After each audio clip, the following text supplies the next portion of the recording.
आजकाल मुलांना शाळेमध्ये फक्त जेवणाचाच डब्बा नाही तर नाश्त्याचाही डब्बा द्यावा लागतो आणि त्यावेळेला आपल्याला झटपट काय बनवता येईल, पौष्टिकही असेल, प्रश्न पडतो. म्हणूनच तर आज मी तुमच्यासोबत 4 दमदमीत, पौष्टिक आणि झटपट तयार होणारे 4 पदार्थ शेअर करणार आहे. नमस्कार, मी तेजश्री खाद्यप्रेमी या युट्यूब चॅनलमध्ये पुन्हा एकदा तुम्हा सर्वांचं खूप खूप खूप मनापासून स्वागत करते. चला तर मग लगेचच नाश्त्याच्या टिफिन रेसिपीला सुरुवात करूया. सर्वात पहिला प्रकार बनवतोय ते म्हणजे तिखट शेवया. यालाच शेवयांचा उपमा देखील म्हटलं जातं. त्याकरता 1 वाटी गव्हाच्या शेवया घेतल्या. रेडीमेड विकतच्या शेवया घेतल्या तरीही चालेल. 2 चमचे कच्चे शेंगदाणे, 1 चमचा काजू, 1 चमचा आलं लसूण पेस्ट, 1 चमचा बारीक चिरलेली शिमला मिरची, थोडेसे गाजराचे काप, टोमॅटो, 2 हिरव्या मिरचीचे तुकडे, थोडेसे कढीपत्त्याची पाने आणि 1 वाटी बारीक चिरलेला कांदा घेतलाय. आता एका पॅन किंवा कढईमध्ये 2 चमचे तेल घालायचे. तेल छान असं कडकडीत गरम झालं की लगेचच घेतलेल्या शेवया पहिले सुरुवातीला खमंग अशा भाजून घ्यायच्या आहेत.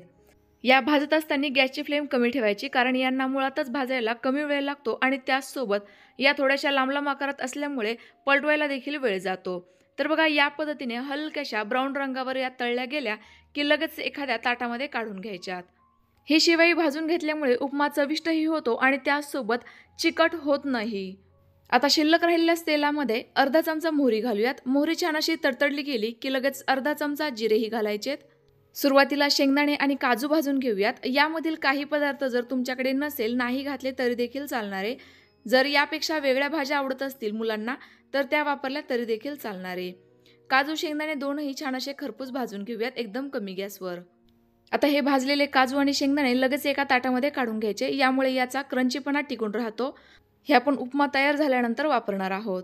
लगेचच याच तेलामध्ये आलं लसूण पेस्ट आणि मिरची सुरुवातीला तळून घेऊयात. मिरची तेलामध्ये तळून घेतल्यामुळे याचा तिखटपणा कमी होतो. लगेच कढीपत्त्याची पाने आणि बारीक चिरलेला कांदाही घालायचा आहे. आता हा कांदा आपल्याला हलकासा सॉफ्ट होईपर्यंत परतवून घ्यायचा आहे. यावेळेला गॅसची फ्लेम मध्यम ठेवली तरी देखील चालणार आहे. तर बघा, जरा वेळातच आपला कांदा छान असा सॉफ्ट झालाय. लगेचच उरलेल्या संपूर्ण भाज्या घालूयात. या भाज्या वापरणं पूर्णतः ऑप्शनल आहे.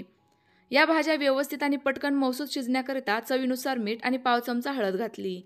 पुन्हा एकदा या व्यवस्थित अशा परतवून घेऊयात, फक्त अर्ध्या मिनिटाकरिता. तर बघा, अगदी हलकासा यांच्यामधील कच्चेपणा दूर झालाय. लगेच यामध्ये पाणी घालायचंय. तर 1 वाटी आपण शेवया घेतल्या आहेत, त्याकरिता 1च वाटी पाणी घालायचंय. मी या ठिकाणी मध्यम जाडीच्या शेवया वापरल्या होत्या. जर बारीक शेवई असेल तर पाऊणच वाटी पाणी वापरलं तरीही चालेल. पाण्याला उकळी आली की लगेचच ही भाजून घेतलेली संपूर्ण शेवई घालायची. व्यवस्थित असं मिक्स करून घ्यायचंय आणि मौसूद शेवई शिजण्याकरिता यावर झाकण ठेवून फक्त 5 ते 7 मिनिटाकरिता वाफ काढून घ्यायची. यावेळेला गॅसची फ्लेम एकदम कमीच ठेवावी. तर बघा, काही वेळातच आता झाकण खोलून बघतीये, आपला हा शेवई उपमा बघा काय मस्त मोकळा सुटसुटीत झालाय.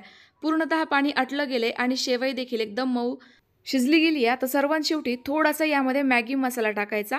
यामुळे ही शेवई अगदी मॅगीसारखी लागेल, चटपटीत, जी मुलांना फारच आवडेल. सर्वात शेवटी तळून घेतलेले शेंगदाणे आणि काजू देखील घालायचे.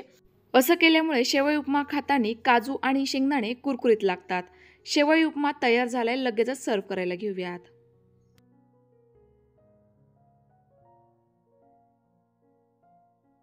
झटपट तयार होणारा हा शेवई उपमा तुम्ही फक्त टिफिनलाच नाही तर तुमच्याकरिता देखील सकाळचा हेल्दी नाश्ता म्हणून बनवून खाऊ शकता. लगेच आता प्रोटीनने परिपूर्ण असलेला दुसऱ्या नाश्त्याचा प्रकार बनवूयात. त्याकरिता 1 वाटी बेसन पीठ घेतलंय. यामध्ये पाव चमचा हळद टाकूयात.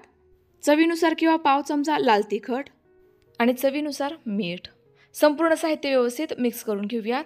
लगेच आता यामध्ये थोडं थोडं करत पाणी घालायचं आहे आणि याचं ना जास्त पातळसर ना जास्त घट्टसर असं मध्यम स्वरूपाचं मिश्रण तयार करून घ्यायचं आहे. तर बघा, सुरुवातीला मी थोडं थोडं करूनच पाणी घालते आहे. यामुळे बेसन पिठामध्ये जरासुद्धा गाठी राहणार नाही. व्यवस्थित आपलं पीठ मिक्स झालं की मगच यामध्ये पाणी घालायचं आहे. साधारणतः 1 कप बेसन पिठाकरिता मला पाऊण वाटी पाणी लागलं असेल. साधारणतः आपल्याला या कन्सिस्टन्सीचं हे मिश्रण तयार करून घ्यायचं आहे. यासोबत मी काही भाज्याही वापरणार आहे. त्यामध्ये बारीक चिरलेला गाजर, शिमला मिरची, कांदा, टोमॅटो, कोथिंबीर आणि 2 चमचे पांढरे तीळ घेतलेत. संपूर्ण साहित्य व्यवस्थित मिक्स करून घेऊयात. यामध्ये एखादी भाजी जर तुमच्याकडे नसेल, स्किप केली तरी देखील चालणार आहे किंवा फक्त कांदा टोमॅटो वापरला तरी देखील चालणार आहे. सोबतच अर्धा चमचा चाट मसाला टाकला. हा घालणं पूर्णतः ऑप्शनल आहे, पण यामुळे आपल्या या पॅनकेकला टेस्ट फार छान येईल. आता एक तवा घ्यायचा आहे. याला थोडंसं पहिले तेल लावून घ्यायचं आणि नंतर तवा आपला छान असा कडकडीत गरम करून घ्यायचा आहे। तवा छान असा गरम झाला की लगेचच पळीने हे मिश्रण घालायचं आहे। तवा छान असा कडकडीत गरम असल्यामुळे खालच्या साईडने याला फार छान अशी जाळी पडते, पण हे मिश्रण आपल्याला मध्यभागी टाकायचं आहे, यामुळे हे थोडंसं जाडसरही टाकलं जातं। याला छान अशी जरासुद्धा सोडा न वापरता जाळी पडते आणि कमी फाफट पसाऱ्यामध्ये आपले छोटे छोटेसे प्रोटीनने परिपूर्ण असलेले बेसन पिठाचे पॅनकेक तयार होतात। लगेच यामध्ये तयार करून घेतलेलं हे भाज्यांचं सारण घालायचे। वरील मिश्रण अजूनही थोडंसं ओलसर होतं, त्याच वेळेला हे सारण घातलं की ते पॅनकेकला छान असं चिकटतं, ज्यामुळे नाश्त्याची पौष्टिकता तर वाढेलच, परंतु चवही जास्त छान येईल। लगेच यावर फक्त 2 मिनिटांकरिता झाकण ठेवूयात आणि एकदम कमी गॅसवर हे शिजवून घेऊयात। 2 मिनिटांनंतर झाकण खोललं, बघा वरील साईड पूर्णतः कोरडी झाली होती। लगेच हे पलटवून दुसऱ्या साईडने फक्त अर्ध्या मिनिटाकरिता भाजून घेऊयात। तर बघा आपल्या या दुसऱ्या नाश्त्याच्या प्रकारालाही वेळ फार कमी लागतो, तरी देखील खूपच पौष्टिक आहे, बनवायला सोपा आहे, कमीत कमी तेल आणि भरपूर साऱ्या भाज्यांचाही वापर होतो। बऱ्याचशा मुलांना पिझ्झा फार आवडतो, तर पिझ्झा म्हणून देखील ते हा पॅनकेक आवडीने खाऊ शकतात। आपला पॅनकेक या ठिकाणी तयार झालाय। हलकासा थंड करून घ्यायचा आहे। थंड होण्याकरिता एखाद्या जाळीच्या डिशचा वापर करायचा आहे आणि थंड झाल्यानंतरच तो टिफिनमध्ये भरायचा आहे। मी या ठिकाणी या पद्धतीची जाळीची डिश घेतली आहे। असं केल्यामुळे यातील पूर्णतः वाफ निघून जाईल आणि या नाश्त्याचा कुरकुरीतपणा किंवा खमंगपणा नाश्ता थंड झाल्यानंतरही टिकून राहील। लगेचच दुसरा नाश्त्याचा प्रकारही सर्व करायला घेऊयात।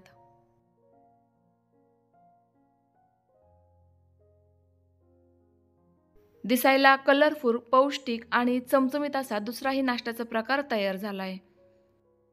आता पुन्हा एकदा तिसरा झटपट तयार होणारा नाश्त्याचा प्रकार बनवूयात, ते म्हणजे नागलीचे धिरडे। हे मुलांच्या शारीरिक वाढीकरिता खूपच पौष्टिक आहे। यामध्ये आयर्न आणि कॅल्शियम भरपूर असतं। त्याकरिता 1 वाटी नागलीचं म्हणजेच नाचणीचं पीठ घेतलं। यासोबत 2 चमचे तांदळाचं पीठ घेऊयात, यामुळे धिरडे छान असे कुरकुरीत तयार होतात। चवीनुसार मीठ घालायचंय आणि जराशी बारीक चिरलेली हिरवी कोथिंबीर घेतली। या ठिकाणी तुम्ही नागली सत्व किंवा रेग्युलरची नागली फक्त स्वच्छ धुवून वाळवून मिक्सरला किंवा गिरणीमधून दळून आणू शकतात।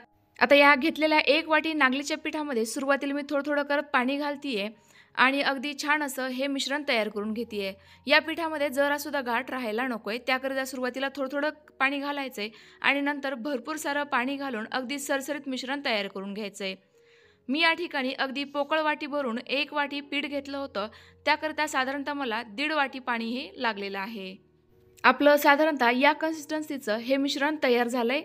ना जास्त घट्टसर आहे, ना अतिच जास्त प्रमाणात पातळसर आहे। अगदी हे मिश्रण चमच्याने वर खाली केलं की चमच्याला थोडासा जाडसर लेअर तयार होतोय। तर हे धिरडे बनवण्याकरिता मी या ठिकाणी बिडाचा तवा वापरतेय। तुमच्याकडे नॉनस्टिक पॅन असेल तर तोही वापरू शकता। या बिड्याच्या तव्याला सुरुवातीला तेल लावायचे आणि गॅसची फ्लेम फुल करून तवा कडकडीत गरम करून घ्यायचा, अगदी असा धूर उठेपर्यंत। आता गॅसची फ्लेम मध्यम करूयात आणि लगेच यावर पळीने या पद्धतीने मिश्रण घालून घ्यायचे। सुरुवात ही कडेपासून करायची। बघा काय मस्त अशी जाळी पडली आहे, तवा आपला कडकडीत गरम असल्यामुळे। मस्तच मध्यभागी ही पीठ टाकून घेतलं। साधारणतः 2 पळी आपल्याला हे मिश्रण लागलं असेल। मस्त अशी जाळी पडली आहे। लगेच यावर झाकण ठेवायचे आणि मध्यम ते कमी गॅसवर 5 ते 7 मिनिटांकरिता वाफ काढून घ्यायची। आता आपलं मिश्रण बऱ्यापैकी शिजल्यासारखं दिसायला लागलंय, पांढरटपणा याचा कमी झालाय। त्यावेळेला झाकण खोलून बघितलं तर बघा याच्या कडाही सुटल्यासारख्या दिसतायत। त्यावेळेलाच आता हे मी पलटवून दुसऱ्या साईडने देखील अगदी हलकसं भाजून घेते। तर बघा खालच्या साईडने ही काय सुरेख रंग आलेला होता, जाळी ही मस्तच पडली आहे। खमंग असे आपले हे कुरकुरीत धिरडे, बरेच जण याला नाचणीचे घावणंही म्हणतात, तयार झालेले आहेत। सेम पद्धतीने तुम्ही तांदळाचेही घावणं तयार करू शकता। हे घावणं थंड होण्याकरिता टोपल्यामध्ये ठेवायचे आणि थंड झाल्यानंतरच टिफिनमध्ये भरायचे आहेत। तयार झालेले पौष्टिक घावणे टोमॅटो केचप सोबत, चटणी सोबत किंवा असेच जरी दिले तरी देखील चालणारे, मस्तच लागतात। लगेच आता सर्वात शेवटचा म्हणजे चौथा नाश्त्याचा प्रकार बनवतोय। हा नाश्त्याचा प्रकार ना साठवणुकीत म्हणजे मधल्या वेळेत देखील तुम्ही बनवून ठेवू शकता, भरपूर दिवस टिकतो। जेव्हा कधी तुम्हाला नाश्ता बनवायचा कंटाळा येईल त्यावेळेला तुम्ही देऊ शकता. त्याकरिता 1 वाटी शेंगदाणे खमंग असे एकदम कमी गॅसवर भाजून घेतले. अगदी यांची साल तडकली जायला हवी इतपत हे भाजून घ्यायचे. आता हे भाजलेले शेंगदाणे एकदम थंड करून घेऊयात. फक्त 2 साहित्यांमध्ये हे शेंगदाण्याचे लाडू तयार होतात. पाकही बनवण्याचं टेन्शन नाहीये. थंड झालेले शेंगदाणे लगेच एका मिक्सरच्या भांड्यात काढून घेऊयात. 1 वाटी शेंगदाण्यांकरिता अर्धा वाटी बारीक चिरलेला गूळ घेतलाय. आता हे दोनही साहित्य मिक्सरला फक्त फिरवून घ्यायचंय. तर बघा मिक्सर हे चालू बंद करत सुरुवातीला हे मी फिरवलं, ज्यामुळे याचा चिकट गोळा न बनता या स्वरूपाचं आपलं मिश्रण या ठिकाणी तयार झालंय. अगदी सहजतेने याचे लाडू बांधले जातात, कारण यामध्ये आपण गूळ वापरलेला आहे. मिक्सरच्या उष्णतेमुळे या गुळाला थोडंसं पाणी सुटल्यासारखं होतं, ओलावा येतो आणि यामुळे लाडू अगदी व्यवस्थित बांधता येतात. लगेचच पटापट लाडू बांधून घेऊयात. अगदी छोटे छोटेसे लाडू बांधा, ज्यामुळे मुलांना हे पचायला देखील सोयीस्कर ठरेल. शेंगदाणे म्हणजे गरिबाचा काजूच म्हटलं जातं, कारण यामध्ये भरपूर असे पौष्टिक घटक आहेत आणि त्यासोबत गूळ आणि शेंगदाणे जर एकत्र खाल्ले तर यामुळे यजवी फार पटकन वाढतं. त्यामुळे मुलांनीच नाही तर महिलांनी देखील दररोज हा एक लाडू खायलाच हवा. लगेचच डब्बा सर्व्ह करायला घेऊयात. एका डब्यामध्ये तुम्ही दररोज 2 लाडू देऊ शकता. तर तुम्हाला हे झटपट तयार होणारे 4 नाश्त्याचे प्रकार कसे वाटले कमेंट्स करून नक्की कळवा. पुन्हा भेटूयात. Bye bye.